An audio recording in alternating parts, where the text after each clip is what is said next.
গতকাল গভীর রাতে শহরের এক বেসরকারি হাসপাতালে বাংলার রাজনীতির এক সময়ের অত্যন্ত প্রভাবশালী অধ্যায় শেষ হয়ে গেল। মিডিয়ার ভাষায় এক সময়ের বাংলার রাজনীতির চাণক্য ছিলেন মুকুল রায় গতকাল রাত 1:30 নাগাদ শেষ নিঃশ্বাস ত্যাগ করেন। প্রথমেই বলি, আমি তার আত্মার শান্তি কামনা করি। মৃত মানুষকে কটাক্ষ করা কখনোই আমার উদ্দেশ্য নয়, কিন্তু ইতিহাসের সামনে দাঁড়িয়ে কিছু প্রশ্ন তোলা অপরাধও নয়। আজ প্রশ্ন একটাই, বাংলার মানুষ মুকুল রায়কে কিভাবে মনে রাখবে? একজন রাজনৈতিক চাণক্য হিসাবে, নাকি একজন দুর্নীতিগ্রস্ত রাজনৈতিক পাওয়ার ব্রোকার হিসাবে? হ্যাঁ, পাওয়ার ব্রোকার। এই প্রশ্ন করলেই অনেকেই হয়তো রেগে যাবেন, আমাকে ব্যক্তিগত আক্রমণ করবেন, গালাগালি দেবেন, কিন্তু তাতে কি সত্য বদলে যাবে?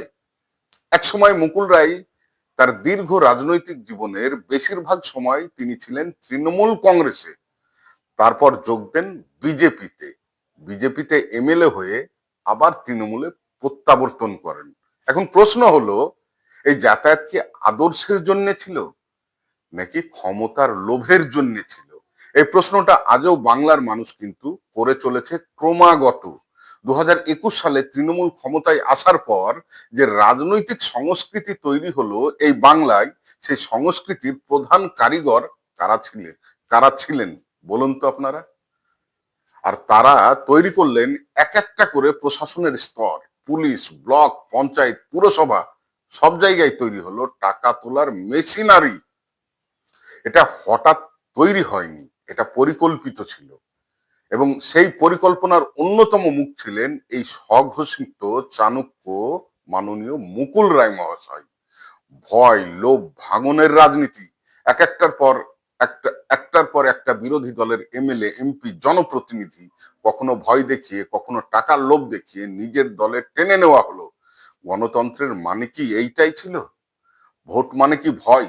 একটার পর একটা পৌরসভা, পঞ্চায়েত, জেলা পরিষদ অন্যায়ভাবে দখল হয়ে গেল।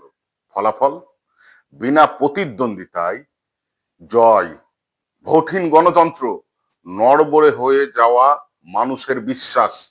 আর এই ধারা আজও সমানভাবে চলেছে। জানেন তো, ইতিহাস খুব নিষ্ঠুর হয়। শেষ কয়েক বছর তিনি যখন হাসপাতালে ভর্তি ছিলেন, তখন কে ছিল তার পাশে? যে মানুষ একদিন পুরো রাজ্যের রাজনীতি নিয়ন্ত্রণ করতেন, শেষে তিনি ছিলেন বড্ড একা। কেউ খোঁজ নেয়নি, কেউ পাশে দাঁড়ায়নি। ক্ষমতা ছিল কিন্তু মানুষ ছিল না পাশে। শেষ জীবনে একাকিত্বের মধ্যেই শেষ নিঃশ্বাস ত্যাগ করলেন তিনি। আজ এটা কোনো রাজনৈতিক বক্তব্য নয়, এটা একটা সতর্ক বার্তা। আজ যারা ক্ষমতার লোভে মানুষ থেকে অমানুষ হয়ে যাচ্ছেন, তাদের কাছে আমার বিনীত অনুরোধ, মুকুল রায়ের জীবন থেকে শিক্ষা নিন। ক্ষমতা ক্ষণস্থায়ী, ইতিহাস স্থায়ী। ভয় দিয়ে নয়, ভালো কাজ দিয়ে মানুষের হৃদয়ে জায়গা করুন, যাতে একদিন আপনি মারা গেলেও মানুষ আপনার নাম নেয় সম্মানের সাথে, ঘৃণার সাথে নয়। আজ সিদ্ধান্ত আপনার, চাণক্য হয়ে ইতিহাসে থাকবেন, নাকি দুর্নীতির প্রতীক হয়ে। ইতিহাস সব দেখে, সব মনে রাখে। আজকে এই পর্যন্তই। ধন্যবাদ।